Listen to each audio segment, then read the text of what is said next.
السلام عليكم ورحمة الله وبركاته. الحمد لله رب العالمين والصلاة والسلام على رسوله الكريم أما بعد.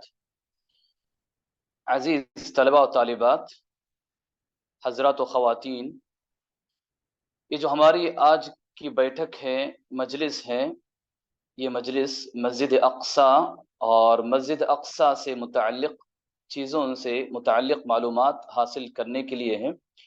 تو آج کی اس مجلس میں انشاءاللہ ہم مسجد اقصی، اس کی اہمیت، اس کی فضیلت، اس کا مقام و مرتبہ اور اس کی تاریخی حیثیت اور اس کا مختصر تعارف آپ کے آگے میں پیش کرنے کی کوشش کروں گا۔ امید کہ آپ تمام بغور سماعت فرمائیں، غور سے سنیں اور اسے نوٹ کرنے کی کوشش کریں تاکہ معلومات آپ کے پاس ہمیشہ کے لیے ضبط ہو جائیں، آپ کے پاس ہمیشہ کے لیے معلومات باقی رہیں، پھر آپ اپنے اولاد کو، اپنے بچوں کو، اپنے رشتہ داروں کو، سب کو مسجد اقصی کے بارے میں معلومات دے سکیں، تاکہ مسجد اقصی جو مسلمانوں کا قبلہ اول رہا ہے، فرسٹ قبلہ جو ہمارا رہا ہے، اس کے متعلق ہمیں صحیح معلومات ہونی چاہیے اور ہمیں اپنی اولاد، اپنے گھر والوں اور مسلمانوں کو اس کے متعلق معلومات فراہم کرنی چاہیے۔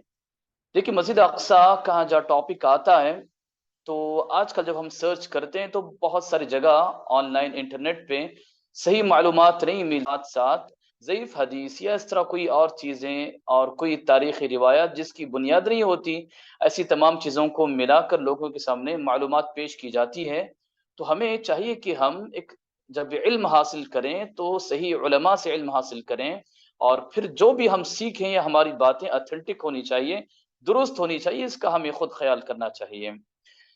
محترم سامعین اور پردہ نشین خواتین، مسجد اقصی بڑی عظیم اور بڑی مبارک مسجد ہے۔ مؤمنوں کے دلوں میں اس کا بڑا اونچا مقام و مرتبہ ہے۔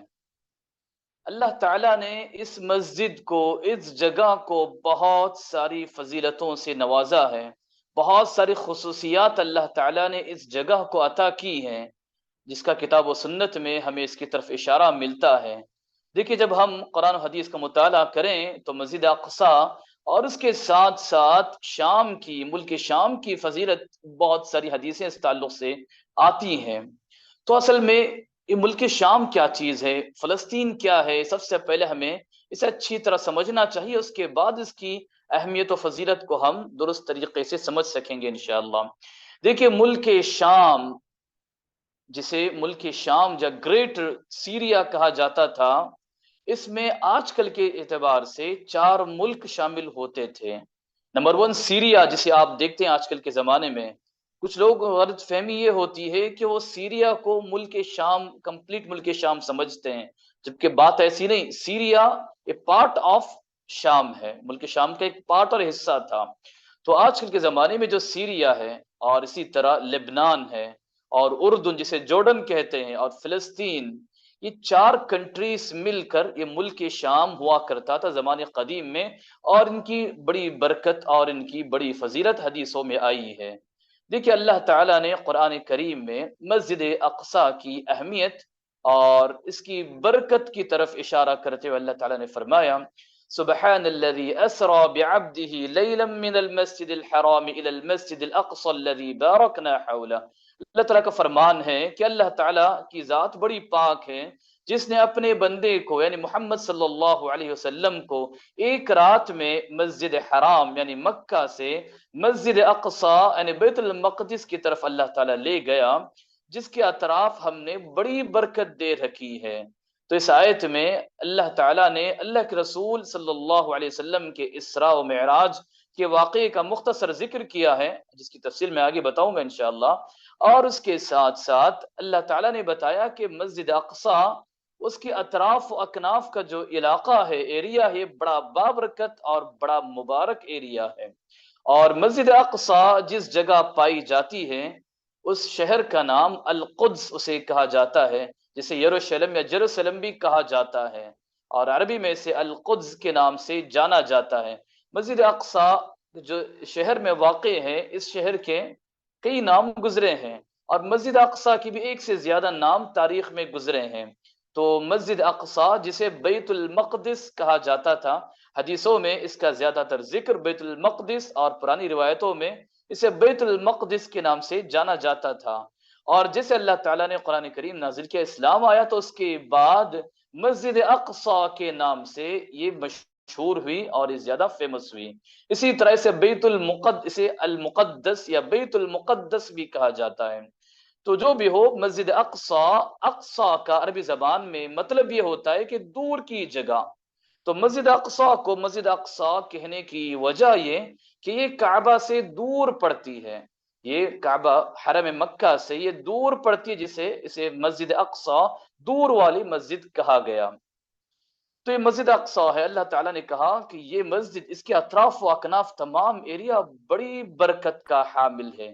اسی طرح اللہ تعالیٰ نے قرآن کریم میں اس شہر کو، مسجد اقصی اور اس کے شہر کو، بڑا مقدس شہر بھی قرار دیا، ہولی شہر قرار دیا۔ اللہ نے فرمایا، اللہ تعالیٰ نے قرآن کریم میں موسیٰ علیہ السلام کے زبانی یہ کہلوایا اپنی قوم کے لوگوں کے لیے، یا قوم ادخلوا الارض المقدسة التي كتب اللہ لکم۔ سورہ مائدہ آیت نمبر 21 میں اللہ تعالیٰ نے فرمایا کہ موسیٰ علیہ السلام نے اپنی قوم کے لوگوں سے، بنی اسرائیل سے کہا تھا کہ میری قوم کے لوگوں، تم ایسی مقدس زمین میں داخل ہو جاؤ جو اللہ تعالیٰ نے تمہارے لیے لکھ رکھی ہے، جو اللہ نے تمہارے لیے اس کو تمہارا مقدر بنائے رکھا ہے۔ تو اس آیت سے ہم یہ معلوم کرنا ہے کہ اللہ نے فرمایا الارض المقدسہ، کہ یہ الارض المقدسہ بڑی مقدس اور ہولی اور بڑی اہمیت و احترام والی زمین ہے۔ اسی طرح محترم سامعین و پردہ نشین خواتین، مسجد اقصی وہ مسجد ہے جس میں نماز پڑھنے پر 250 گنا ثواب ملتا ہے۔ ایک نماز پڑھنے پر وہاں پر 250 نمازوں کا ثواب ملتا ہے، 250 نمازوں کا ثواب ملتا ہے۔ تو دیکھیں حدیث آتی ہے، اللہ کے رسول صلی اللہ علیہ وسلم نے ارشاد فرمایا کہ صحابی کہتے ہیں کہ ہم ایک مرتبہ بیٹھ کے بات کر رہے تھے، اللہ کے رسول ہمارے درمیان تھے، ہم بات کر رہے تھے کہ سب سے بہترین مسجد کون سی ہے، مسجد اللہ کے رسول کی مسجد سب سے بہتر ہے یا بیت المقدس سب سے بہتر مسجد ہے؟ تو اللہ کے رسول صلی اللہ علیہ وسلم نے فرمایا صلاۃ فی مسجدی افضل من 4 صلوات فی۔ اللہ کے رسول نے فرمایا کہ میری مسجد میں ایک نماز پڑھنا یہ مسجد اقصی میں 4 نمازوں سے بہتر ہے۔ مطلب یہ کہ اللہ کے رسول صلی اللہ علیہ وسلم کی مسجد میں نماز پڑھنے کا ثواب، نماز پڑھنے کا ثواب تقریباً 1000 ہے، اور مسجد اقصی میں نماز پڑھنے کا ثواب 250 ہو جائے گا۔ جی، اس حدیث سے پتہ چلا، اور اسی طرح اسی حدیث ہے اور دوسری احادیث آتی ہیں جن میں بتایا گیا کہ مسجد اقصی میں نماز پڑھنے کا ثواب 500 ہے، 500 نمازوں کے برابر ہے، جبکہ یہ زیادہ درست اور زیادہ صحیح روایت نہیں ہے۔ صحیح روایت، صحیح حدیث سے جو ثابت ہوتا ہے وہ یہ کہ مسجد اقصی میں نماز پڑھنا یہ 250 نمازوں کے ثواب کے برابر ہے۔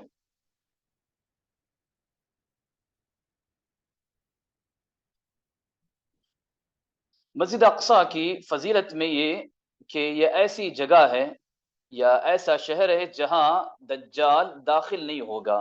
اس حدیثوں میں آتا ہے کہ دجال پوری دنیا کا چکر کاٹے گا لیکن وہ مسجد اقصی یا بیت المقدس میں داخل ہو نہیں پائے گا، جیسے اللہ کے رسول صلی اللہ علیہ وسلم نے حدیث میں ارشاد فرمایا وَإِنَّهُ سَيَظْهَرُ عَلَى الْأَرْضِ كُلِّهَا إِلَّا الْحَرَمُ وَبَيْتَ الْمَقْدِسِ۔ اللہ کے رسول نے فرمایا کہ پوری دنیا پر غالب آ جائے گا، پوری دنیا پر گھومے گا سوائے مسجد حرام اور بیت المقدس کے۔ اسی طرح ہمیں یہ بھی معلوم ہونا چاہیے کہ بیت المقدس یہ وہ جگہ ہے، یہ القدس سٹی وہ شہر ہے جہاں اس کے قریب دجال کو عیسیٰ علیہ السلام قتل کریں گے، اور اس جگہ کا نام ہے لد۔ تو لد نامی مقام پر، جیسے کہ صحیح مسلم کی حدیث ہے کہ عیسیٰ علیہ السلام دجال کو اس باب اللد، لد کے دروازے پر، گیٹ پر دجال کو قتل کریں گے، اور یہ مقام بیت المقدس سے بالکل قریب ہے۔ اسی طرح مسجد اقصی کی فضیلت یہ بھی ہے کہ اللہ کے رسول صلی اللہ علیہ وسلم کو اللہ تعالیٰ نے مسجد حرام سے مسجد اقصی کی طرف لے گیا راتوں رات، جسے ہم اسرا کہتے ہیں۔ اللہ نے فرمایا، جسے آپ نے سنا، سبحان الذي اسرا بعبده ليلا من المسجد الحرام الى المسجد الاقصى الذي باركنا حوله، کہ اللہ تعالیٰ نے فرمایا کہ اللہ تعالیٰ وہ ذات ہے، اللہ تعالیٰ کی ذات بالکل پاک ہے، جس نے اپنے بندے کو راتوں رات مسجد حرام سے مسجد اقصیٰ کی طرف لے گیا۔ تو یہ اللہ کے رسول صلی اللہ علیہ وسلم کی حق میں بڑی فضیلت تھی کہ اللہ تعالیٰ نے اللہ کے رسول صلی اللہ علیہ وسلم کو اسراء و معراج جیسی نعمت سے سرفراز کیا۔ اور اسراء و معراج یہ ہمارا عقیدہ ہے کہ اللہ تعالیٰ نے ایک رات میں اللہ کے رسول صلی اللہ علیہ وسلم کو بالکل ان کے جسم اور روح کے ساتھ حقیقی طور پہ مسجد حرام سے مسجد اقصیٰ کی طرف لے گیا، جہاں اللہ کے رسول صلی اللہ علیہ وسلم وہاں پہنچے، اور اللہ کے رسول صلی اللہ علیہ وسلم نے اپنے جانور براق جو سواری تھی اسے اللہ کے رسول نے وہاں پر باندھا جہاں انبیاء کرام اپنی سواریاں باندھا کرتے تھے۔ پھر اسی جگہ سے اللہ تعالیٰ نے اللہ کے رسول صلی اللہ علیہ وسلم کو آسمانوں کی سیر کروائی، اور اللہ کے رسول صلی اللہ علیہ وسلم آسمانوں پر گئے، ساتوں آسمانوں کی سیر کی، انبیاء کرام سے ملاقاتیں کی۔ پھر اللہ کے رسول صلی اللہ علیہ وسلم آسمانوں سے بالکل واپس مسجد اقصیٰ پر اترے، اور وہاں پر جیسے اللہ کے رسول اترے تو اللہ کے رسول صلی اللہ علیہ وسلم کے ساتھ انبیاء کرام بھی آسمانوں سے زمین پر مسجد اقصیٰ پر آئے، اور نماز کا جب وقت ہوا تو اللہ کے رسول صلی اللہ علیہ وسلم نے انبیاء کرام کی اس جگہ امامت کروائی۔ دیکھیں اس میں اختلاف ہے کہ اللہ کے رسول صلی اللہ علیہ وسلم نے کب انبیاء کرام کی امامت کروائی، آسمان پر جانے سے پہلے یا آسمان پر آنے کے بعد؟ تو ابن کثیر رحمہ اللہ اور کچھ علماء کی یہ رائے ہے حدیثوں کی روشنی میں یا آثار کی روشنی میں کہ زیادہ صحیح بات یہ معلوم ہوتی ہے کہ اللہ کے رسول صلی اللہ علیہ وسلم جب آسمان سے لوٹ کر مسجد اقصیٰ آئے تو وہاں پر انبیاء کرام بھی آپ کے ساتھ آسمان سے نیچے اترے، تو آپ صلی اللہ علیہ وسلم نے وہاں پر انبیاء کرام کی امامت کروائی تھی۔ اس بات کو بہت سارے علماء نے صحیح قرار دیا، ویسے مسئلے میں اختلاف ہے، کوئی بڑی بات نہیں ہے۔ اچھا، اسی طرح مسجد اقصیٰ کی ایک فضیلت یہ بھی ہے کہ مسلمانوں کا سب سے پہلا قبلہ تھا۔ تو جب اللہ کے رسول صلی اللہ علیہ وسلم پر نماز فرض ہوئی تو اللہ کے رسول صلی اللہ علیہ وسلم، جب سے آپ جانتے ہیں کہ مدینہ سے ہجرت کرنے سے پہلے اللہ کے رسول صلی اللہ علیہ وسلم پر نمازیں فرض ہو چکی تھی، اسراء و معراج کے واقعے کے بعد اللہ تعالیٰ نے آپ صلی اللہ علیہ وسلم پر نمازیں فرض کی، تو اللہ کے رسول صلی اللہ علیہ وسلم مکہ میں رہتے ہوئے بھی مسجد اقصیٰ کو اپنا قبلہ بنا کر نماز پڑھا کرتے تھے۔ اللہ کے رسول نے طریقہ یہ اختیار کیا تھا جیسے حدیثوں میں آتا ہے کہ اللہ کے رسول صلی اللہ علیہ وسلم رکن یمانی اور حجر اسود کے درمیان کھڑے ہوتے، اور آپ صلی اللہ علیہ وسلم کعبۃ اللہ کو اپنے درمیان رکھتے، لیکن مقصد اصل میں قبلہ مسجد اقصیٰ کی طرف ہوتا تھا۔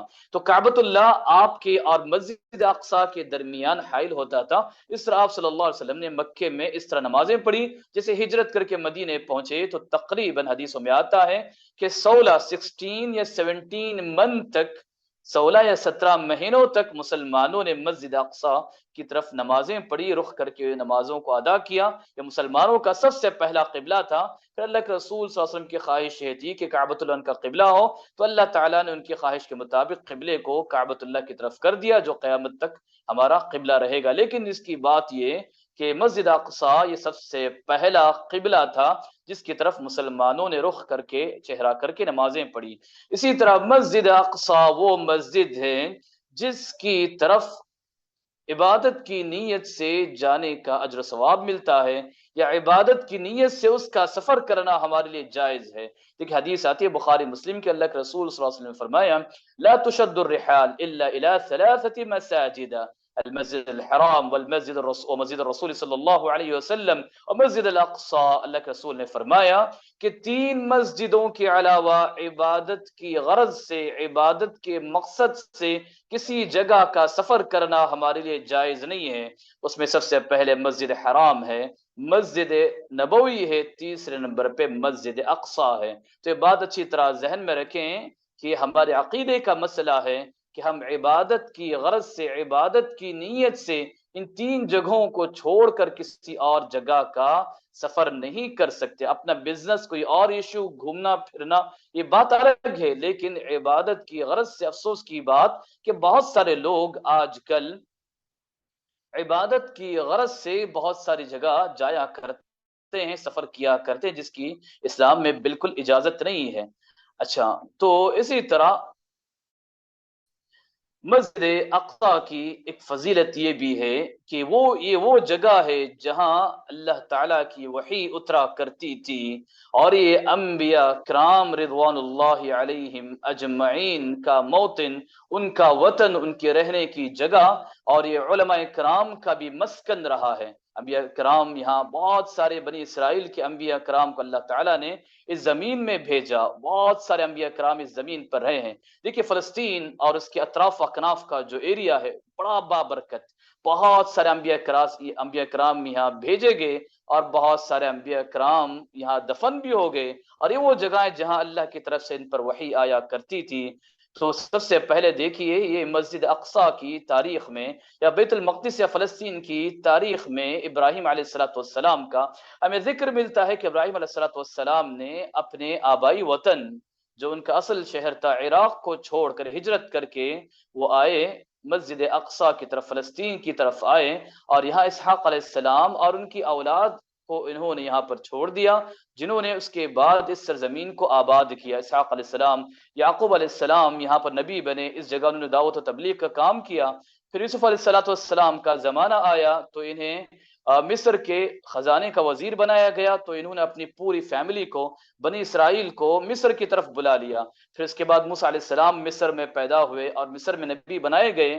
پھر موسیٰ علیہ السلام نے وہاں پر دعوت و تبلیغ کا کام کیا، جسے آپ جانتے ہیں، بڑا واقعہ ہے۔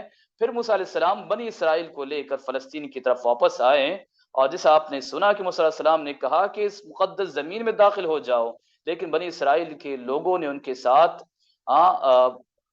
فلسطین یا ارض مقدس میں یا بیت المقدس کے علاقے میں داخل ہونے سے انکار کیا، کیونکہ وہاں پر عمالقہ، بڑی سخت، بڑی جابر قوم اس علاقے پر قابض تھی۔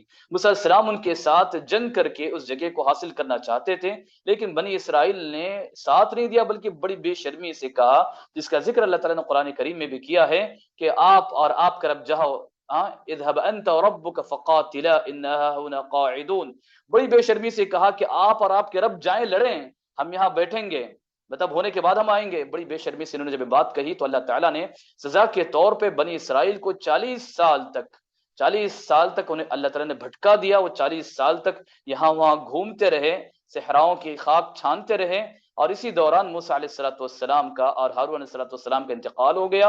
اس کے 40 سال کے بعد یوشع بن نون علیہ الصلوۃ والسلام کی قیادت میں بنی اسرائیل نے بیت المقدس کو فتح کیا، اور اس طرح بنی اسرائیل کو اللہ تعالیٰ نے مسجد اقصی یا بیت المقدس کو عطا کیا۔ اس کے بعد پھر یہ مبارک زمین ہے جہاں داؤد علیہ السلام کو اللہ تعالیٰ نے بادشاہت نصیب کی اور انہیں نبی بھی بنایا، اور بڑی بڑی مضبوط بادشاہت تھی۔ ان کے بعد ان کے بیٹے سلیمان علیہ السلام کو اللہ تعالیٰ نے اسی زمین کا بادشاہ بنایا، اور انہیں ایسی بادشاہت عطا کی کہ ان کے بعد کسی کو ایسی بادشاہت عطا نہیں کی گئی۔ دیکھیے مسجد اقصی کی تاریخ میں آؤں گا کہ مسجد اقصی کو کب بنایا گیا، کیسے بنایا گیا، اس ٹائم پہ میں انشاءاللہ بہت ساری باتیں بتاؤں گا۔ تو ایسے موقع پر سلیمان علیہ السلام جب بادشاہ تھے تو انہوں نے مسجد اقصی کی تجدید کی، ریکنسٹرکشن مسجد اقصی کا انہوں نے کیا تھا، اور سب سے پہلے کس نے تعمیر کیا، انشاءاللہ اس کی طرف ہم جائیں گے۔ تو سلیمان علیہ السلام نے جب مسجد اقصی کی تعمیر کی، اللہ سے 3 چیزوں کی دعا مانگی۔ اس میں سے ایک دعا انہوں نے یہ بھی مانگی کہ اللہ تعالیٰ جو کوئی بندہ اس جگہ آتا ہے، عبادت کرتا ہے، تو اس کی مغفرت کر دینا۔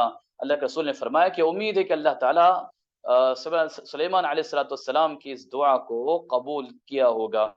اچھا، تو یہ بڑی عظیم زمین رہی، اسی زمین پر اللہ تعالیٰ نے یحییٰ علیہ السلام کو بھیجا، زکریا علیہ السلام بھی اسی زمین پر رہے، اور پھر مریم علیہ السلام یہاں پیدا ہوئی، جن کے پیٹ سے اللہ تعالیٰ نے عیسیٰ علیہ السلام کو پیدا کیا، اور بغیر باپ کے اللہ تعالیٰ نے صلی اللہ علیہ وسلم کو اسی زمین میں پیدا کیا تھا۔ اور پھر جب یہودیوں کا ان پر ظلم، اور یہودیوں نے جب قتل کرنے کے چکر میں تھے، تو اللہ تعالیٰ نے عیسیٰ علیہ السلام کو آسمان پر اٹھا لیا۔ تو یہ رہی مختصر سی ہسٹری مسجد القدس یا فلسطین یا بیت المقدس شہر کی، القدس شہر کی۔ تو پھر انشاءاللہ قیامت کے قریب واپس اللہ تعالیٰ عیسیٰ علیہ السلام کو دنیا میں بھیجے گا۔ عیسیٰ علیہ السلام زندہ ہے، ان کا انتقال نہیں ہوا ہے، اللہ تعالیٰ واپس انہیں دنیا میں بھیجے گا، وہ آئیں گے اور پھر آ کر عدل انصاف قائم کریں گے اور اللہ کے رسول صلی اللہ علیہ وسلم کے امتی بن کر آئیں گے۔ پھر نبیوں کا سلسلہ محمد صلی اللہ علیہ وسلم پر ختم ہوتا ہے۔ آپ صلی اللہ علیہ وسلم مکہ میں پیدا ہوئے، آپ صلی اللہ علیہ وسلم بیت المقدس میں پیدا تو نہیں ہوئے، بیت المقدس میں انبیاء کا سلسلہ عیسیٰ علیہ السلام تک باقی تھا۔ اس کے بعد پھر ہمارے آخر نبی محمد صلی اللہ علیہ وسلم مکہ میں پیدا ہوئے، پھر نبی بنے، پھر اللہ تعالیٰ نے آپ صلی اللہ علیہ وسلم کو بھی بیت المقدس کی زیارت کروائی، آپ کو بھی اس کی زیارت سے محروم نہیں رکھا۔ جیسے آپ جانتے ہیں کہ ایک رات میں اللہ تعالیٰ نے اللہ کے رسول صلی اللہ علیہ وسلم کو مسجد اقصیٰ لے گیا اور وہاں پر آپ صلی اللہ علیہ وسلم نے انبیاء کرام کی امامت کروائی۔ اس سے ہمیں سبق ملتا ہے کہ مسجد اقصیٰ، بیت المقدس یا القدس شہر، یہ تمام کی تمام انبیاء کرام کے جو سچے متبعین ہیں ان کا ان پر حق ہے، نہ کہ کسی کا باپ دادا کے طور پر کوئی اپنے آبائی اجدادی طور پہ کوئی اپنا حق اس پر جتا نہیں سکتا۔ یہ اللہ کی زمین، اللہ تعالیٰ جسے چاہتا ہے عطا کرتا ہے، اور اللہ تعالیٰ نے انبیاء کرام کے ماننے والوں، ان کے پیروکاروں کے لیے، مسلمانوں کے اللہ تعالیٰ نے اس زمین کو دیا ہے، اور یہ زمین مسلمانوں کی اور انبیاء کرام کے سچے فالوورز کی ہے۔ تو یہ رہی انبیاء کرام کی تاریخ مسجد اقصیٰ یا بیت المقدس سے ریلیٹڈ۔ تو اس کے بعد دیکھتے ہیں کہ مسجد اقصیٰ یا بیت المقدس القدس شہر صرف انبیاء کرام ہی کا نہیں بلکہ بہت سارے علماء کرام کا بھی مسکن اور ان کی جگہ اور ان کا وطن رہا ہے۔ تو فلسطین کے سرزمین پر بہت ساری علمی سرگرمیاں ہوئی ہیں، بہت ساری ایکٹیویٹی ہوئی ہیں، یہاں پر بہت سارے صحابہ کرام بھی تشریف لائے، جس کی وجہ سے یہاں پر اسلام کا بول بالا ہوا اور علمی نشاطات، علمی ایکٹیویٹی یہاں پر پھیل گئی۔ اور مسجد اقصیٰ کا مسلمانوں کے دلوں میں جو مقام و مرتبہ بھی تھا، جس کی وجہ سے بہت سارے علماء نے یہاں رہنا بھی پسند کیا اور یہاں پر انہوں نے بہت سارے علمی نشاطات کو پھیلایا۔ تو اس مبارک زمین پر پیدا ہونے والے یا اس مبارک زمین پر رہنے والے علماء کرام کے چند نام بالکل مختصر طور پہ ذکر کروں گا۔ تو سب سے پہلا نام آتا ہے، وہ ہے محمد بن ادریس الشافعی۔ اس سے پہلے بھی تھے، بس فیمس نام آپ کے آگے بتا رہا ہوں کہ محمد بن ادریس الشافعی رحمہ اللہ، امام شافعی جسے ہم جانتے ہیں، امام شافعی کے طور پہ جنہیں ہم جانتے ہیں، تو یہ فلسطین کے شہر اور فلسطین کے مشہور شہر غزہ سے تعلق رکھنے والے تھے۔ اور غزہ کے تعلق سے امید کہ آپ سب واقف ہوں گے کہ آج کل جو چیزیں غزہ میں ہو رہی ہیں، اللہ تعالیٰ ہماری حفاظت فرمائے۔ تو فلسطین کے شہر غزہ سے ان کا تعلق تھا، یہاں پیدا ہوئے اور اس کے بعد یہاں سے آگے بڑھ کر مصر اور یمن وغیرہ تشریف لے گئے۔ اسی طرح ابن حجر رحمہ اللہ، حافظ ابن حجر رحمہ اللہ، جو صحیح بخاری کی مشہور شرح فتح الباری ہے، اس کے مؤلف آتھر تھے، یہ یہاں کے شہر عسقلان میں پیدا ہوئے، جو فلسطین کا ایک شہر ہے، تو یہاں پیدا ہوئے۔ اس کے بعد یہ بھی مصر چلے گئے، لیکن یہ اصل فلسطین کے علاقے سے تھے۔ اسی طرح ابن قدامہ المقدسی رحمہ اللہ، اسی شہر تو ابن قدامہ رحمہ اللہ اسی فلسطین کے نابلس شہر کے رہنے والے تھے، اور ان کی بڑی مشہور کتاب، بہت بڑے فقیہ تھے، بڑی مشہور کتاب ان کی المغنی ہے فقہ میں، اور بہت ساری جگہ ان کی بڑی علمی خدمات ہے۔ اسی طرح حافظ عبد الغنی المقدسی رحمہ اللہ، یہ بھی اسی فلسطین شہر کے رہنے والے تھے، اور یہ بھی بہت بڑے عالم، اور جن کی عمدۃ الاحکام نام سے کتاب بڑی مشہور ہے۔ اور بھی بہت سارے علماء کرام ہیں جو اس سرزمین میں رہے بسے۔ اچھا، اب ایک مسئلہ آپ کے آگے یہ آتا ہے، کیا مسجد اقصیٰ بھی حرم ہے؟ جسے ہم کہتے ہیں مکہ حرم ہے، مدینہ حرم ہے، تو کیا مسجد اقصیٰ بھی حرم ہے؟ اسے لوگ ثالث الحرمین، تیسرا حرم کہتے ہیں۔ تو کیا واقعی یہ حرم ہے؟ لوگوں میں تو بات بڑی فیمس، بڑی مشہور ہے، لیکن صحیح بات یہ کہ مسجد اقصیٰ حرم سے اس کا کوئی تعلق نہیں ہے۔ حرم کیا ہے، اس سے پہلے ہم جان لیں۔ حرم کہتے ہیں ایسی جگہ کو جہاں درخت کاٹنا، جہاں شکار کرنا، جہاں لڑنا وغیرہ حرام ہے۔ اللہ تعالیٰ نے اور اللہ کے رسول صلی اللہ علیہ وسلم نے اس جگہ کو ایک دم سیکیور اینڈ سیف کیا ہے۔ یہاں پر بہت سارے کام جائز نہیں جو حرم کے علاقے کے باہر جائز ہوتے ہیں، جیسے مکے میں جانتے ہیں وہاں پر کسی کو کوئی چیز گری پڑی ملتی ہے اٹھا کر اپنے پاس رکھ نہیں سکتا۔ اسی طرح وہاں درخت کاٹ نہیں سکتا، جو نیچرل درخت ہوتے ہیں جو از خود پیدا ہونے والے، وہ فقہی احکام مسائل ہیں۔ وہاں کسی جانور کا شکار کر نہیں سکتا، تو بہت ساری وہاں لڑنا حرام ہے۔ یہ سب چیزیں جو حرم کی چیزیں ہوتی ہیں، یہ مسجد اقصیٰ پر یہ اپلائی نہیں ہوتی ہیں، کیونکہ مسجد اقصی حرم نہیں ہے۔ البتہ مسجد اقصی کی اپنی بڑی فضیلت ہے، لیکن اسے ثالث الحرمین کہنا، مکہ مدینہ کی طرف اسے حرم کہنا یہ درست نہیں ہے۔ دیکھیے شیخ الاسلام ابن تیمیہ رحمہ اللہ نے بڑی پیاری اور اہم بات کہی، انہوں نے کہا کہ اقصی یہ مسجد، یہ پوری مسجد کے علاقے کا نام ہے، اور اسے حرم نہیں کہا جاتا، اس پورے علاقے کو اقصی یا بیت المقدس کہا جاتا ہے۔ حرم صرف مکہ اور مدینہ ہے، اور مکہ مدینہ کے علاوہ کوئی اور حرم نہیں ہے۔ انہوں نے اور ایک جگہ فرمایا کہ دنیا میں مکہ مدینہ کو چھوڑ کر کوئی اور حرم نہیں ہے، مسجد اقصی یہ حرم میں شامل نہیں ہوتا، جیسے کہ بہت سارے کم پڑھے لکھے لوگ مسجد اقصی کو بھی حرم کہتے ہیں، جبکہ ان کا یہ حرم کہنا درست نہیں ہے۔ تو امید کے بات آپ کو سمجھ میں آئی ہوگی، واضح ہوئی ہوگی۔ تو حرم صرف مکہ مدینہ، حرمین شریفین کہتے ہیں، اور مسجد اقصی کا جو ایریا ہے اسے حرم نہیں کہا جاتا۔ اب مختصر طور پر میں آپ کے آگے مسجد اقصی کی تعمیر، مسجد اقصی کی تعمیر کے بارے میں بتاؤں گا کہ مسجد اقصی کو کس نے بنایا، کیسے اس کی تعمیر ہوئی، کیسے مسجد اقصی کو بلڈ کیا گیا۔ چند باتیں میں آپ کے آگے تاریخ کی روشنی میں آگے آہستہ آہستہ ذکر کروں گا۔ امید کہ آپ تمام غور سے سنیں، سمجھنے کی کوشش کریں اور معلوم کرنے کی کوشش کریں۔ اگر آپ میں سے کوئی نوٹ کر سکتے ہو پوائنٹس تو یہ بہت اچھی بات ہوگی، بڑی پیاری بات ہوگی۔ آپ اسے نوٹ کریں پوائنٹس کو، اور اپنے پاس اسے محفوظ بھی رکھیں، اور اسے اس کی نشر و اشاعت بھی کریں۔ اچھا، تو مسجد اقصی یا پھر جسے ہم بیت المقدس کہتے ہیں، تو اس کی تعمیر کب ہوئی، کیا ہوئی؟ تو اس تعلق سے سب سے پہلے ہمیں جاننا چاہیے کہ صحیح حدیث آتی ہے کہ اللہ کے رسول صلی اللہ علیہ وسلم نے فرمایا کہ کعبۃ اللہ کی تعمیر کے بعد، کعبۃ اللہ کو بنائے جانے کے 40 سال بعد مسجد اقصی کو بنایا گیا۔ اب اس میں اختلاف ہے کہ مسجد اقصی کو سب سے پہلے کس نے بنایا۔ بہت سارے اقوال، بہت سارے اوپینین علماء کے آتے ہیں، میں آپ کے آگے ذکر کرتا ہوں کچھ چیزیں۔ بعض لوگوں کا خیال ہے کہ فرشتوں نے 2 مسجدوں کو سٹارٹنگ میں بنایا تھا، جبکہ اتنا سٹرونگ نہیں ہے۔ سیکنڈ چیز یہ آتی ہے کہ آدم علیہ السلام نے مکے کو بنایا، اور پھر انہوں نے یا پھر ان کی اولاد نے آگے جا کر 40 سال کے اندر ہی کسے بنایا، مسجد اقصی کو بنایا۔ تو ایک رائے ہے اور ایک خیال ہے۔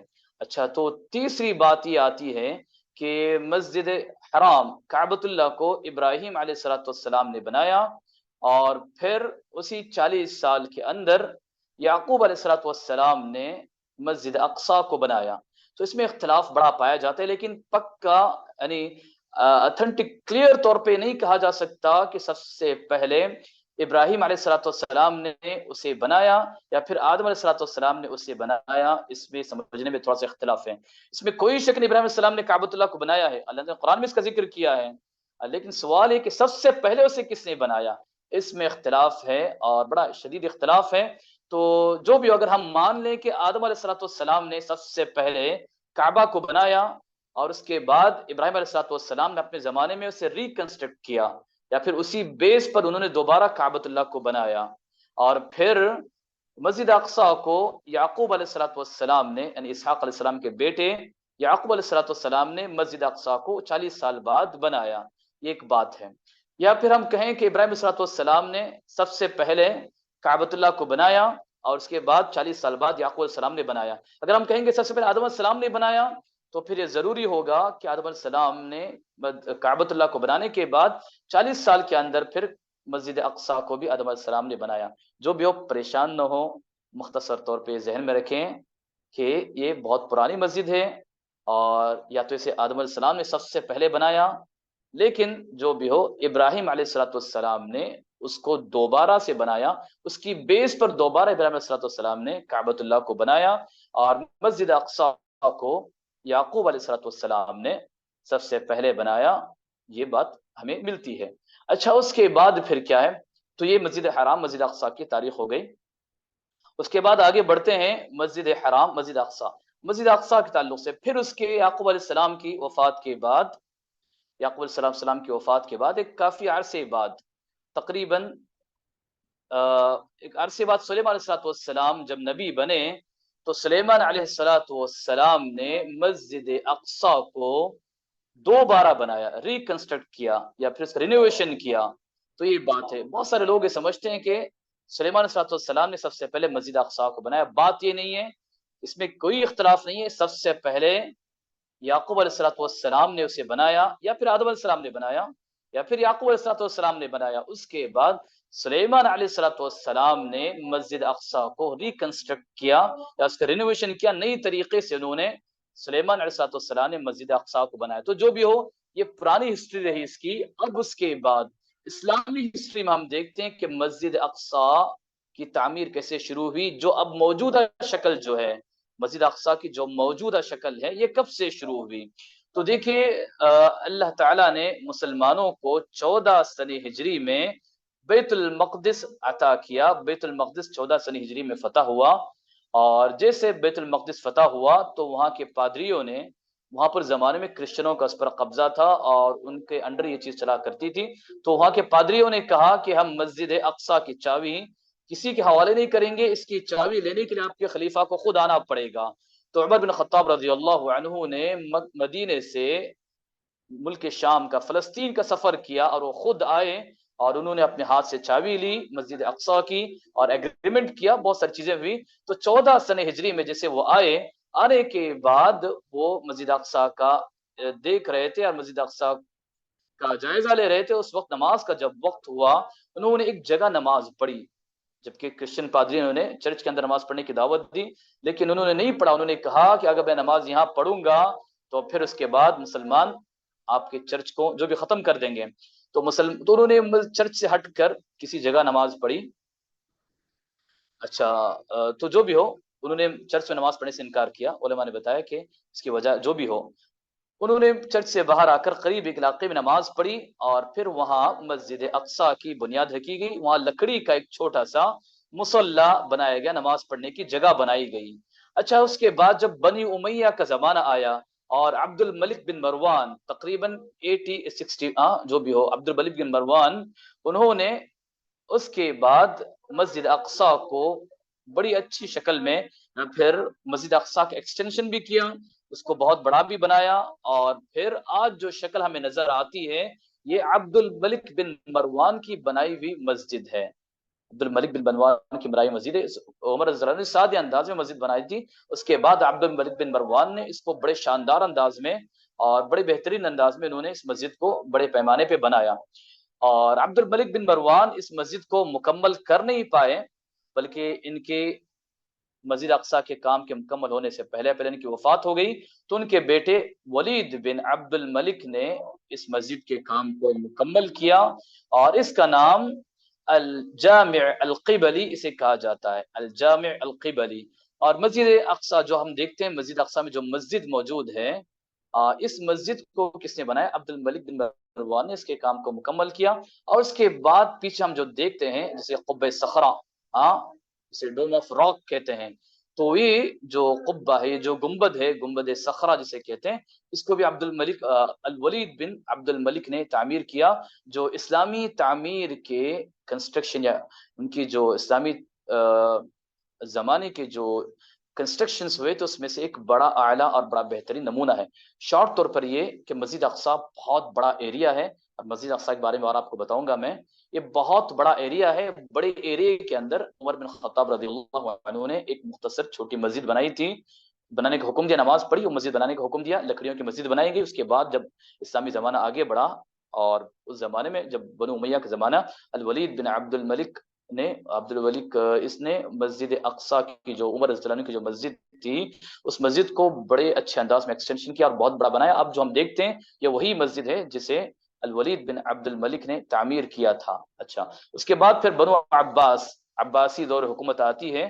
تو تقریباً 38 ہجری میں سمجھیے، یہ جو میں نے بتایا آپ کو، یہ 65 سن ہجری سے 65 سن ہجری کے بعد کی بات ہے جو میں نے بتایا آپ کو. اس کے بعد 38 ہجری میں عباسی خلیفہ ابو جعفر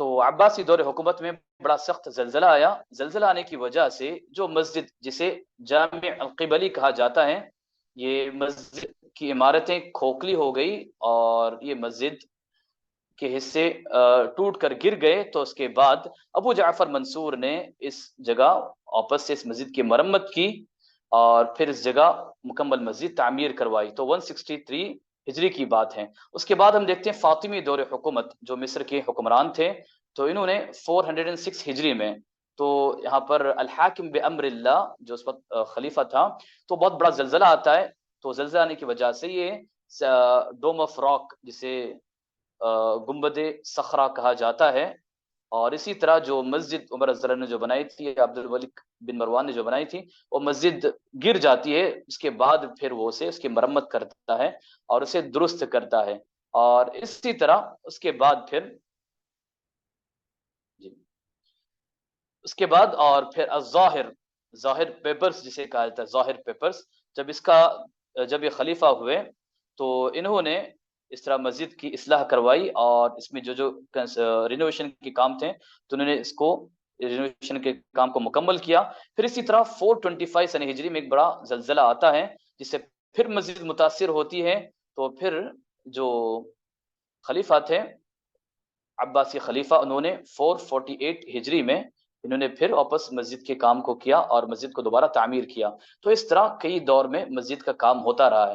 اس کے بعد جب 491 ہجری کی بات آتی ہے، 491 ہجری کی بات، تو اس میں بیت المقدس پر عیسائیوں کا، کرسچنوں کا قبضہ ہو جاتا ہے، اور یہاں جیسے قبضہ ہوتا ہے تو اس کے بعد ایک بڑی جنگ ہوتی ہے، جس میں بہت سارے مسلمان شہید ہو جاتے ہیں، اور پھر یہ مسجد اقصی میں داخل ہو جاتے ہیں، اور گھسنے کے بعد انہوں نے مسلمانوں کا قتل عام شروع کیا، اور تقریباً 90 سال تک یہ مسجد اقصی بیت المقدس پر قابض رہے، بیت المقدس ان کے انڈر کنٹرول میں رہی، اور انہوں نے بہت زیادہ خون بہایا، عزتیں لوٹی، امن و امان کو ختم کیا، اور مسلمانوں کے جو مقدس مقامات تھے اس کی بڑی بے حرمتی کی، مسجد اقصی کو چرچ میں کنورٹ کیا، اور جو قبہ صخرہ جسے ہم دیکھتے ہیں بڑا فیمس، جو گولڈن جو ڈوم ہے، جو گنبد ہے، تو اس پر انہوں نے صلیب کراس کے مارک کو اس پر لگا دیا، اور پھر مسجد اقصی کے بعض علاقوں کو گھوڑے کے استبل کے طور پر، گھوڑے کے باندھنے کی جگہ کے طور پر یوز کیا، اسپیشلی المصلی المروانی کہتے ہیں، ایک جگہ ہے نماز پڑھنے کی وہاں پر، اس کو تو انڈر گراؤنڈ ہے تھوڑا سا، اس کو تو انہوں نے بالکل گھوڑے باندھنے کے لیے باندھ کر مسلمانوں کے مقدس مقام کی انہوں نے بڑی بے حرمتی کی۔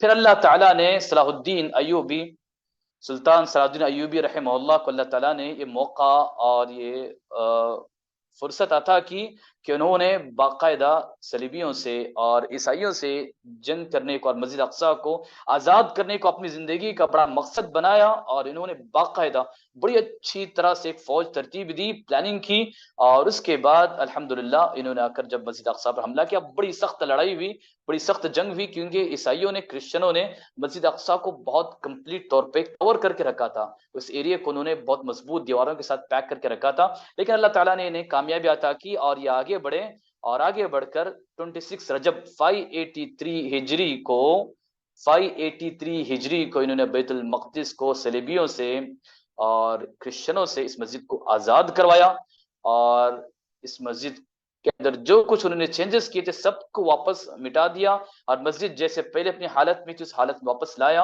اور جو انہوں نے مسجد اقصی میں جو اس کے جیسے گھوڑے باندھنے کی جگہ اور جو اس کی بے حرمتی کی، سب سے مسجد کو پاک و صاف کر دیا، اور خاص کر انہوں نے جو قبۃ الصخرہ ہے، جسے گولڈن جو گنبد جو ہے ڈوم ہے، اس پر انہوں نے کراس کو لگایا تھا، اس کراس کو بھی انہوں نے ختم کیا، اور اسی طرح مسجد کے اندر انہوں نے ایک ممبر لا کر رکھا، اور یہ ممبر تھا نور الدین زنگی رحمہ اللہ، ان کا ممبر تھا، تو وہ اصل میں کوشش کر رہے تھے مسجد اقصی کو آزاد کرنے کی، لیکن وہ آزاد ہو نہیں پائے، ان کے جانشین صلاح الدین ایوبی نے آگے بڑھ کر مسجد اقصی کو آزاد کیا۔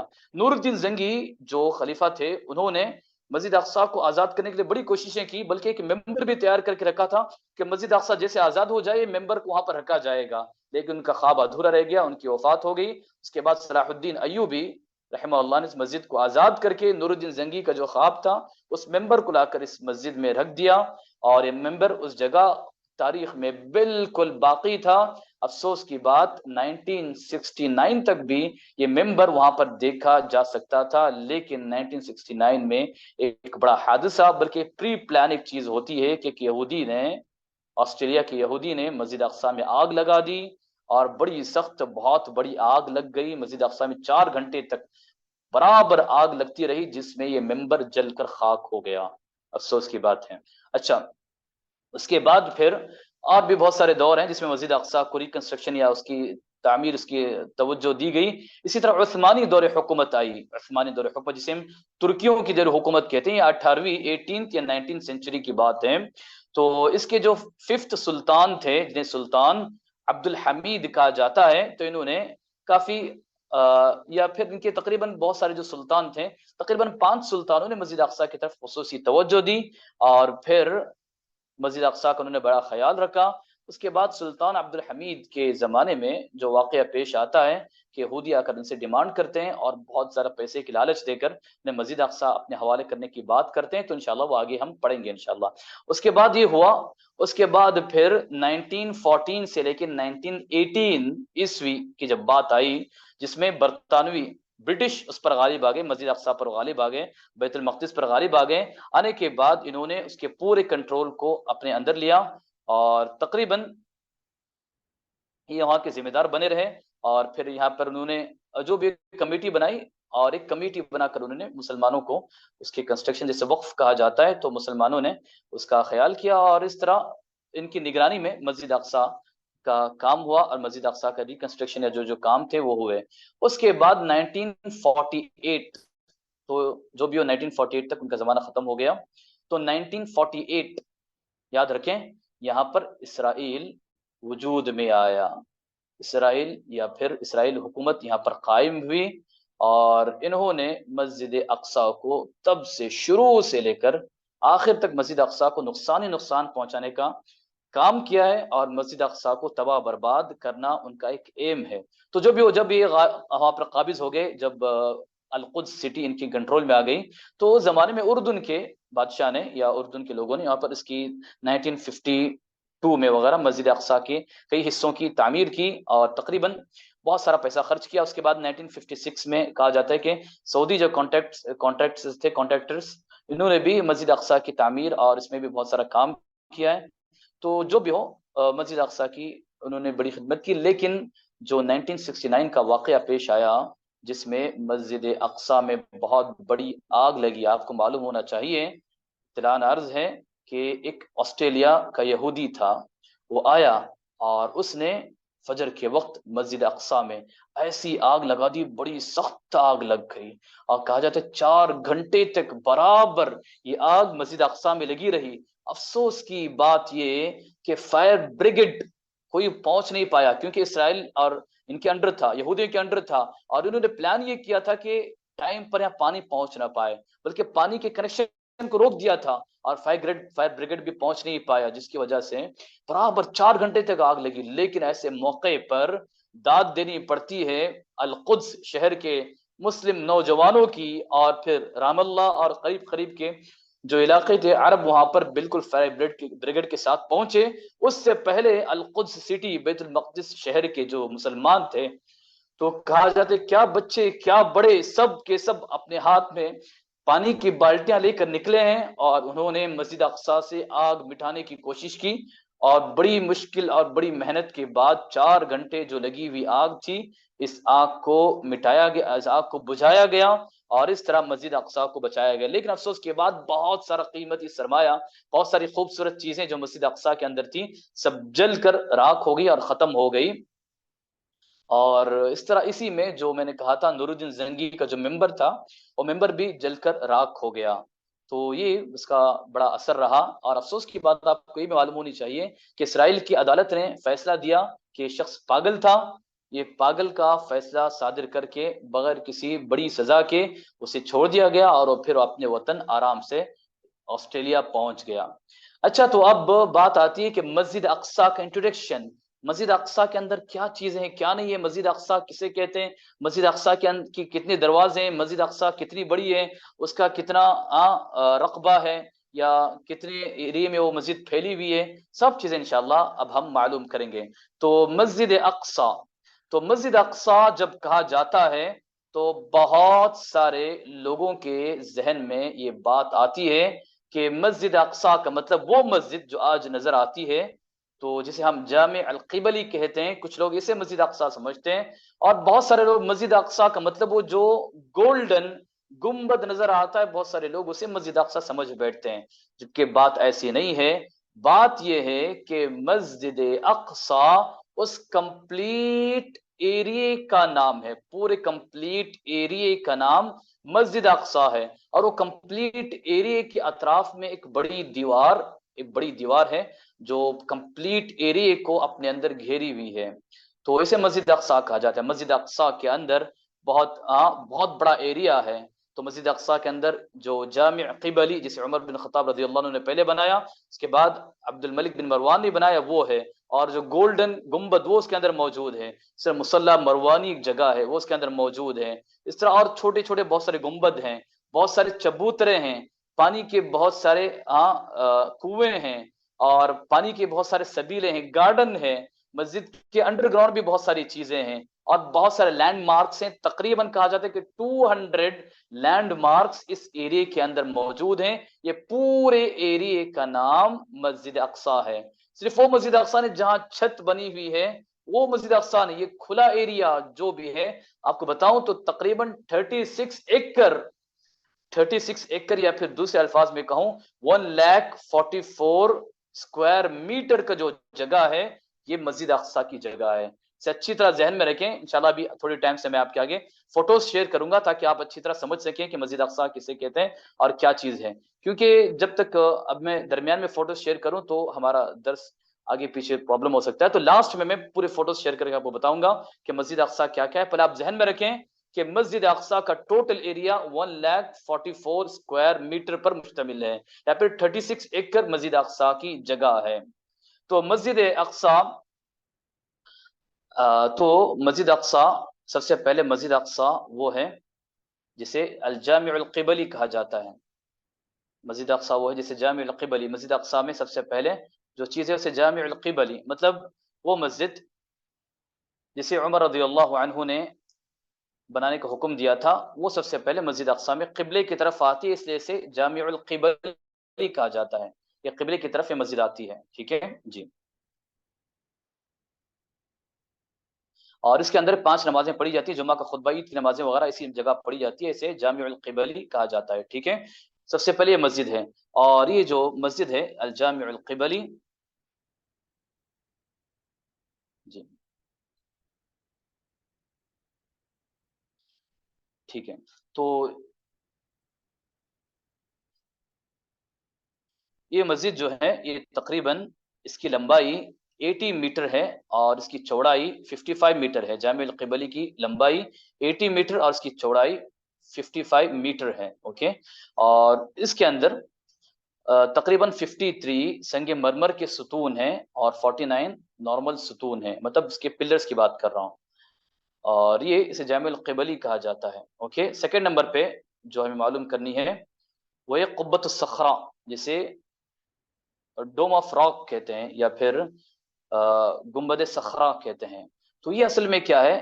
یہ اصل میں بہت بڑا گنبد ہے جو وہاں پر ایک بڑی چٹان ہے، وہاں پر ایک بڑی چٹان ہے، اس چٹان پر اس گنبد کو بنایا گیا ہے، اسے گنبد صخرہ کہا جاتا ہے، اوکے۔ اور یہ عبد الولید بن عبد الملک بن مروان نے اسے بنایا تھا، اور ایک بڑا خوبصورت اور بڑا پیارا گنبد ہے جسے آپ اسے دیکھتے ہیں، ٹھیک ہے جی۔ اور یہ اصل میں کچھ لوگ سمجھتے ہیں یہی مسجد ہے، یہ مسجد نہیں، یہ مسجد اقصی کا ایک پارٹ اور مسجد اقصی کا ایک ایریا ہے، اور بڑا گنبد جو گولڈن کلر کا گنبد ہے، بڑا مشہور گنبد ہے جی۔ اور اس گنبد کے تعلق سے بہت ساری الگ الگ باتیں آتی ہیں، تو ذہن میں رکھیں اس گنبد کی اسے کوئی خاص فضیلت نہیں ہے، کچھ لوگوں میں بڑا مشہور ہے کہ یہ گنبد ایسا ہے ویسا ہے، اس کی الگ الگ تاریخ لوگ بتاتے ہیں، اور بتاتے ہیں کہ جیسے مکے میں حجر اسود ہے، اس طرح بیت المقدس میں یہ گولڈن گنبد کی حیثیت ہے، تو اس طرح اس کی کوئی خاص فضیلت اور اس طرح اس کا کوئی خاص مقام و مرتبہ نہیں ہے۔ دیکھیے حدیث میں اس تعلق سے جو بھی حدیثیں آتی ہیں کوئی صحیح نہیں ہے۔ ابن القیم رحمہ اللہ نے کہا کہ جو بھی حدیثیں، جو بھی باتیں، روایتیں اس گولڈن گنبد کے تعلق سے آتی ہیں یا پھر وہ چٹان والے ایرے کے تعلق سے آتی ہیں، صحیح نہیں ہے، پوری کی پوری جھوٹی ہے، جھوٹے لوگوں نے اسے بنایا تاکہ لوگ وزٹرز یہاں کو وزٹ کر سکیں، یہاں بار بار آ سکیں۔ تو کچھ لوگ، بڑا لوگوں میں مشہور یہ ہے کہ اللہ کے رسول صلی اللہ علیہ وسلم اسرا معراج پر جب گئے تھے تو یہ وہ ایریا تھا، گولڈن گنبد والا ایریا، وہاں بڑا چٹان ہے، اس چٹان سے اللہ کے رسول صلی اللہ علیہ وسلم معراج پر تشریف لے گئے تھے، جبکہ بات ایسی نہیں ہے، اس طرح کی کوئی صحیح حدیث سے اس طرح کی کوئی بات نہیں ملتی ہے۔ کہا جاتا ہے کہ جب اللہ کے رسول آسمان کی طرف اوپر چلے گئے تو یہ جو چٹان تھی یہ بھی اللہ کے رسول کے ساتھ اوپر چڑھنے لگی، تو جبریل علیہ السلام نے کہا جا واپس بیٹھ جا، تو وہ چٹان جا کر واپس بیٹھ گئی۔ اس طرح کی کوئی بات نہیں ہے، اس کی کوئی خاص فضیلت نہیں، جیسے کہ ابن القیم رحمہ اللہ نے کہا اس تعلق سے جو بھی باتیں آتی ہیں سب کی سب جھوٹی اور صحیح نہیں ہے، کوئی صحیح بات اس تعلق سے نہیں آئی ہوئی ہے۔ اچھا، اس کے بعد مسجد اقصی، مسجد اقصی کے دروازوں کے تعلق سے معلوم کریں گے تو مسجد اقصی کے ٹوٹل 14 دروازے ہیں۔ کتنے دروازے ہیں؟ ٹوٹل 14 دروازے مسجد اقصی کے ہیں۔ اوکے، اس میں سے 10 دروازے ابھی کھلے ہیں اور 4 دروازے بند ہیں جنہیں یہودیوں نے بند کر کے رکھ دیا ہے۔ اوکے، تو اس کے 14 دروازوں میں سے 10 دروازے ابھی کھلتے ہیں۔ اس کے علاوہ مسجد اقصی کے ٹوٹل 4 مینار ہیں۔ مسجد اقصی کے کتنے مینار ہیں؟ 4 مینار ہیں جو مسجد اقصی کے جو علاقے پر یہ بنائی گئی ہے۔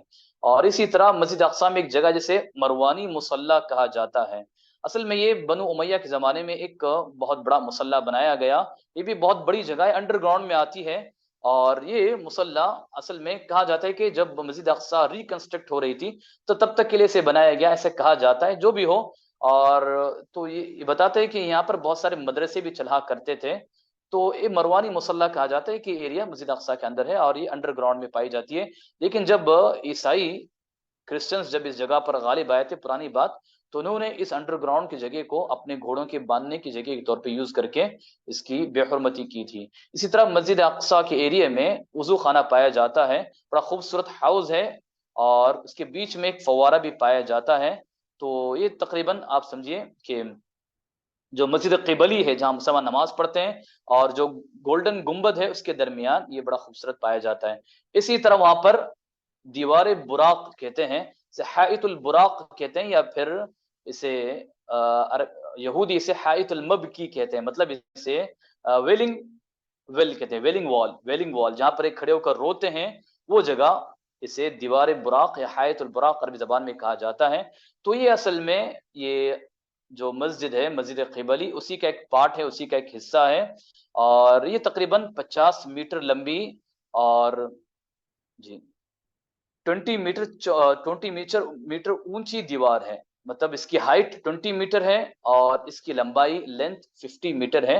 اور یہ مسجد اقصی ہی کا ایک حصہ ہے، جیسا آپ نے دیکھا مسلمانوں نے اسے بنایا تھا، مسلمانوں کی یہ ملکیت میں آتی ہے، لیکن یہودیوں کا ماننا یہ کہ سلیمان علیہ السلام نے جو عبادت خانہ بنایا تھا اس کا جو بچا کچا حصہ ہے، وہ بچے کچے حصے میں یہ کیا ہے، یہ دیوار آتی ہے۔ اس لیے یہودی وہاں کھڑے ہو کر روتے ہیں، افسوس کرتے ہیں اور دعائیں کرتے ہیں کہ اللہ ہمیں واپس سے مسجد اقصی پر کنٹرول عطا کر، ہمیں واپس سے وہ بادشاہت عطا کر جو اللہ تعالیٰ نے یا داؤد علیہ السلام اور سلیمان علیہ السلام کو عطا کی تھی۔ اب دیکھتے ہیں کھڑے ہو کر روتے ہیں، سر ہلاتے ہیں، کچھ پڑھتے ہیں، تو یہ جو دیوار ہے اسے حائط البراق کہا جاتا ہے، اسے حائط المب کی رونے کی دیوار یا ویلنگ وال جسے کہتے ہیں، وہ جگہ اصل میں مسجد اقصی کا ایریا آتا ہے، مسجد اقصی کے اندر ہی آتی ہے۔ ٹھیک ہے جی۔ اسی طرح مسجد اقصی میں بہت سارے کنویں، ویل پائے جاتے ہیں، اور اس طرح مسجد اقصی میں پانی کی بہت سارے سبیلیں ہیں، پانی کی بہت ساری چیزیں ہیں جسے الگ الگ زمانوں میں لوگوں نے بنائے تھے۔ اسی طرح مسجد اقصی میں چبوترے بہت سارے ہیں، بیٹھنے کی بہت ساری جگہیں ہیں جہاں ایک زمانے میں علمی دروس ہوا کرتے تھے، علماء بیٹھ کر یہاں پر لوگوں کو سکھایا اور پڑھایا کرتے تھے۔ تو اس طرح آپ نے مسجد اقصی کا شارٹ میں ایک تعارف دیکھ لیا جسے میں نے آپ کے آگے بیان کیا۔ اچھا، اس کے بعد یہ دیکھیں، اب بس کچھ ہی منٹوں میں انشاءاللہ ہمارا درس ختم ہو جائے گا۔ تو مسجد اقصی کے بارے میں آپ نے جو سنا، اسی طرح مسجد اقصی کے بارے میں ہمیں یہ بھی معلوم ہونا چاہیے کہ مسجد اقصی یا فلسطین کی جو تاریخ ہے اسے ہمیں کافی توجہ دینے کی ضرورت ہے، اسے ہمیں کافی سمجھنے کی ضرورت ہے۔ فلسطین اور مسجد اقصی کی جو تاریخ ہے، اور اسپیشلی یہود کا یہاں پر جو کردار رہا ہے، بہت ہی برا یہود کا یہاں پر کردار رہا ہے۔ اور آپ جانتے ہیں کہ یہود مسجد اقصی میں داخل ہوئے، تو اس سے پہلے میں آپ کو شروع میں یہودیوں کی تاریخ سے پہلے بالکل شروع کی تاریخ سے لے جاتا ہوں۔ موسیٰ علیہ السلام کے زمانے سے ہم مسجد اقصی یا بیت المقدس کو تھوڑا سمجھنے کی کوشش کرتے ہیں۔ بارک اللہ فیکم، غور سے سنیں اور اسے نوٹ کرنے کی کوشش کریں۔ دیکھیے موسیٰ علیہ السلام موسیٰ علیہ السلام نے مصر سے ہجرت کر کے بنی اسرائیل کو فلسطین کے علاقے میں لے کر آئے تھے، اور یہاں آ کر وہ فلسطین میں آباد ہو گئے۔ اصل میں ان کی آبائی سے پہلے وہ یہاں رہا کرتے تھے۔ یعقوب علیہ السلام نے مصر کی طرف رخ کیا تھا، پھر موسیٰ علیہ السلام نے واپس لے کر یہاں پر آتے ہیں وہ کیا، اور اس کے بعد پھر ان کی حکومت رہتی ہے، اور سلیمان علیہ السلام کے زمانے میں انہیں بہت زیادہ پاور حاصل ہو جاتا ہے اور ان کی حکومت قائم ہو جاتی ہے۔ سلیمان علیہ السلام کی وفات کے بعد یہودیوں کی یہ حکومت دو حصوں میں تقسیم ہو جاتی ہے۔ اچھا، اس کے کافی ٹائم کے بعد 598 بی سی بفور کرسٹ، عیسیٰ علیہ السلام سے پہلے 598 سال پہلے یہاں پر عراق کا ایک بادشاہ جسے بخت نصر کہا جاتا ہے، اس نے یہاں پر حملہ کیا اور سلیمان علیہ السلام کی جو عبادت خانہ تھا اسے گرا کر ختم کر دیا، اور اس نے یہودیوں پر بہت ظلم ڈھائے اور ان کی کتابوں کو جلا کر ختم کر دیا، اور پھر بہت سارے لوگوں کو غلام بنا کر اپنے ساتھ عراق بھی لے گیا۔ تو بڑی تعداد میں یہودی غلام بن کر عراق میں رہنے لگے۔ پھر اس کے بعد پھر جو خسرو یا سائرس جسے کہتے ہیں، تو 539 عیسوی میں اس نے آسانی کر دی اور یہودیوں کو رہا کر دیا، تو پھر یہودی واپس آ کر 539 بفور کرسٹ تو واپس آ کر وہ رہنے شروع کر دیا۔ اس کے بعد 331 بفور کرسٹ بی سی، عیسیٰ السلام کے پیدائش سے 331 سال پہلے الیگزینڈر دا گریٹ جسے کہا جاتا ہے، سکندر اعظم جسے کہا جاتا ہے، اور یہ آیا اور اس نے آ کر یہاں پر حملہ کیا اور اس نے اس کو اپنے کنٹرول میں لیا، اور اس کے بعد یہاں پر رومن کا، یہ بھی رومن تھا، تو ان کا کنٹرول یہاں پر ہونے لگا، اور عیسیٰ علیہ السلام کے زمانے تک جو بھی تھا یہ انڈر رومن کنٹرول کے اندر ہی یہ چیزیں پائی جاتی تھی، اور رومیوں کا ان پر غلبہ تھا۔ اور اس کے بعد عیسیٰ علیہ السلام کے آنے کے بعد عیسیٰ علیہ السلام نے دعوت و تبلیغ کا کام کیا، تو یہ لوگ عیسیٰ علیہ السلام کو قتل کرنے کے چکر میں پڑے، رومن جو بت پرست تھے، ہاں جو بت پرست تھے رومن، اور پھر یہودی انہوں نے عیسیٰ علیہ السلام کو قتل کرنے کی کوشش کی، تو جو بھی اللہ تعالیٰ نے عیسیٰ علیہ السلام کو آسمان پر بلا لیا۔ اور اس کے بعد کافی ٹائم کے بعد روم کے ایک بادشاہ نے عیسائیت کرسچینٹی قبول کی، اس کے بعد پھر وہاں پر کرسچینٹی پھیلتی گئی، اس کے بعد پھر یہ بعد میں کرسچنوں کے انڈر آ گئی۔ اس کے بعد پھر ہم دیکھتے ہیں اسلامی دور حکومت میں، تو اسلامی دور حکومت سے پہلے تک یہ کرسچنوں کے انڈر رہی ہے، اس کی یہ تاریخ رہی ہے۔ پھر 14 سن ہجری میں جیسے آپ نے سنا کہ عمر بن خطاب رضی اللہ عنہ نے آ کر اس کی چابیوں کو اپنے ہاتھ میں لیا اور اسے مسلمانوں نے فتح کیا، اور اس کے بعد برابر یہ مسلمانوں کے انڈر رہی۔ درمیان میں کچھ ٹائم کے لیے جیسے آپ نے دیکھا کہ کرسچن پھر اس پر 90 سال تک غالب آ گئے، پھر صلاح الدین ایوبی کی اللہ تعالیٰ نے ان کی توفیق اور ان کی مدد سے اللہ تعالیٰ نے اس کو واپس آزاد کر کے مسلمانوں کے حوالے کیا۔ تو یہ رہی مسجد اقصیٰ کی ہسٹری۔ پھر اس کے بعد ایک لمبے ٹائم کے بعد آہستہ آہستہ یہودی یہاں آ کر رہنے لگے۔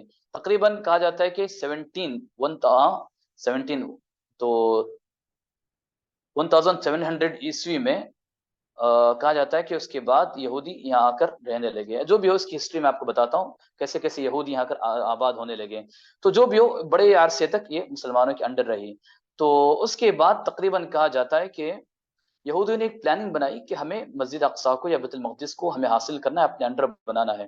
تو اس کا آغاز 1880 سے ہوا۔ 1880 میں یہودیوں کے کچھ خاندان آ کر فلسطین میں ہجرت کر کے رہنے لگے۔ اس کے بعد 1897 میں جو زیونسٹ ہے موومنٹ، جسے صہیونی تحریک کہا جاتا ہے، تو زیونسٹ آئے اور انہوں نے مسجد اقصیٰ کو حاصل کرنے کا اپنا پرپس اور پلان بنایا، اور اسی طرح بیت المقدس کو فتح کرنے کا انہوں نے اپنا پلان بنایا، اور بہت ساری کوششیں کی اور بہت زیادہ مال وغیرہ خرچ کرنے کی کوشش کی، اور یہاں کی زمینوں کو خریدنے کی کوشش کی۔ تو جو بھی ہو 1901 میں یہودی آتا ہے، ایک یہودی جو زیونسٹ موومنٹ کا جو لیڈر تھا، وہ خلیفہ یا سلطان عبد الحمید کے پاس آتا ہے، انہیں لالچ دیتا ہے، بہت زیادہ پیسہ دینے کی بات کرتا ہے، بولتا ہے کہ ترکی کے پورے قرضے چکا دیں گے آپ فلسطین کی زمین کو یا بیت المقدس کی زمین کو ہمارے حوالے کر دو۔ تو انہوں نے بڑی پیاری بات کہی، انہوں نے کہا کہ اس وطن کی سرزمین یعنی فلسطین کی سرزمین جسے ہمارے باپ داداؤں نے خون دے کر حاصل کی ہے، ہم چند درہموں کے بدلے اسے بیچ نہیں سکتے۔ ہاں، اس زمین کے ایک چھوٹے سے حصے کو بھی بیچا اس وقت تک نہیں دیا جائے گا جب تک کہ ہمارا خون یہاں پر نہ بہے۔ تو انہوں نے صاف طور پہ انکار کیا کہ ہم اسے بیچ نہیں سکتے، اگر لینا ہے تو ہمارے خون کو گرا کر اسے لینا پڑے گا، ایسے ہی ہم اس کے ایک تھوڑے سے حصے کو بھی نہیں دے سکتے۔ تو اس کے بعد انہوں نے ترکی جو حکومت تھی اس کے خلاف انہوں نے یہودیوں نے سازشیں سٹارٹ کی، اور یہاں تک کہ 1908 میں اس خلیفہ کو انہوں نے یہاں سے نکال دیا اور اسے کسی طرح ان کی حکومت کو گرا دیا۔ تو اس طرح بعد میں 1924 میں کمپلیٹلی انہوں نے خلافت عثمانیہ کو یا ترکی کی حکومت کو ختم کیا۔ اس کے بعد 1914 کا زمانہ ہے جس میں فرسٹ ورلڈ وار ہوا تھا۔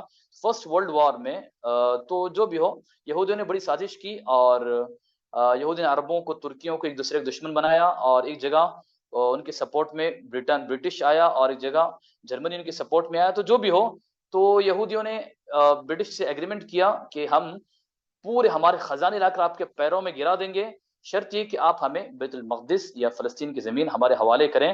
تو اس طرح جو کہا جاتا ہے کہ پرومس یا پھر بلفور جو اس ٹائم پہ جو بندہ تھا اس نے وعدہ کیا کہ میں آپ کو یہ کروں گا۔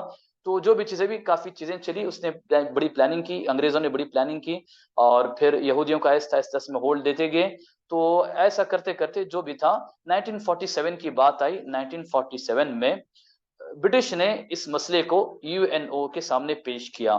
تو 1947 میں یو این او نے ایک بڑی غلط تقسیم یہ کر دی کہ فلسطین کو دو حصوں میں ڈیوائیڈ کیا، فلسطین کو دو حصوں میں ڈیوائیڈ کیا، اور فلسطین کو 55% یہودیوں کے حوالے کیا اور 45% مسلمانوں کے حوالے کیا۔ جب آبادی کے حساب سے دیکھیں مسلمانوں کی تعداد اس وقت بہت زیادہ تھی، کہا جاتا ہے کہ 67% مسلمانوں کی آبادی تھی وہاں پہ، اور 33% وہاں پر یہودیوں کی آبادی تھی، لیکن انہوں نے تقسیم بڑی ظالمانہ تقسیم کی، اور ان کا مقصد اور خطرناک تھا۔ تو جو بھی ہو تو 14 مئی 1948 میں یہودیوں نے اپنی ملک راتوں رات اپنے ملک کا اعلان کیا اور کہا کہ یہ اسرائیل ہے، ہمارا ملک ہے، ہم اسے اعلان کرتے ہیں۔ تو فوراً امریکہ، روس نے، برٹش نے سب نے ایکسیپٹ کیا۔ بہت سارے عرب ممالک نے سٹارٹنگ میں ایکسیپٹ نہیں کیا، اور ابھی بھی الحمدللہ بہت سارے عرب ممالک اسے ایکسیپٹ نہیں کرتے ہیں، اور لیکن ایک بڑی تعداد عرب ممالک کی انہوں نے اسرائیل کو ایز اے کنٹری ایکسیپٹ کیا ہے۔ تو اس طرح چیزیں چلی۔ اس کے بعد پھر 1967 میں عرب اسرائیل کی جنگ چلی، اور پھر اس جنگ میں مسلمانوں کا کافی نقصان ہوا، اور اسرائیل ایک دم پاورفل ہو گیا تھا، اور اس نے جو بھی ہو اور بڑے حصے پر قبضہ کیا۔ تو جو جیسے میں نے بتایا تھا کہ 1948 میں جب بات ہوئی تھی کہ مسلمانوں کو کیا کریں، 45% ان کو 55% زمین دیں گے، یہ بات ہوئی تھی۔ تو اس کے تھوڑے ہی ٹائم کے بعد میں یہودی آگے بڑھتے بڑھتے انہوں نے تقریباً 78% اسرائیل فلسطین کی زمین کو اپنے اندر لیا، اور بہت زیادہ ظلم اور بہت ساری چیزیں کی جو بھی ہو، اور یہ سلسلہ اس کے بعد برابر چلتا رہا، اور آج بھی ہم دیکھتے ہیں کہ اس طرح دن بدن خبریں آتی ہیں کہ یہودی آج بھی اس طرح اس کے قبضے میں لگے ہوئے ہیں، اور کسی طرح وہ اسرائیل کو بڑھانا چاہتے ہیں، اور یہودیوں کے ملک کو وہاں قائم۔ شیئر کرنا ہے مجھے جلدی سے۔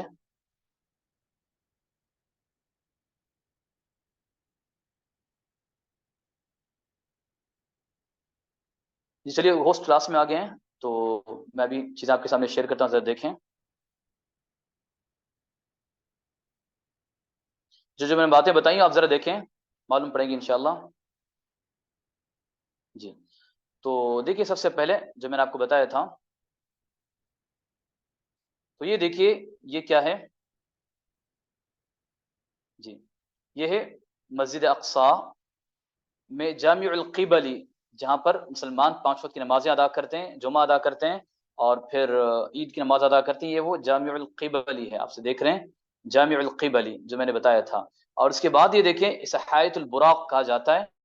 براق کی وجہ کیا ہے؟ یہ کہا جاتا ہے کہ اللہ کے رسول صلی اللہ علیہ وسلم جب آئے تھے مسجد اقصی میں، انہوں نے یہاں پر اپنے جانور کو باندھا تھا، اور اس کے بعد انہوں نے اللہ کے رسول نے نماز پڑھی تھی، لیکن یہودی آپ جو دیکھ رہے ہیں یہاں پر آ کر روتے ہیں، اس دیوار پہ آ کر روتے ہیں، اور اسے ویلنگ وال بھی کہا جاتا ہے۔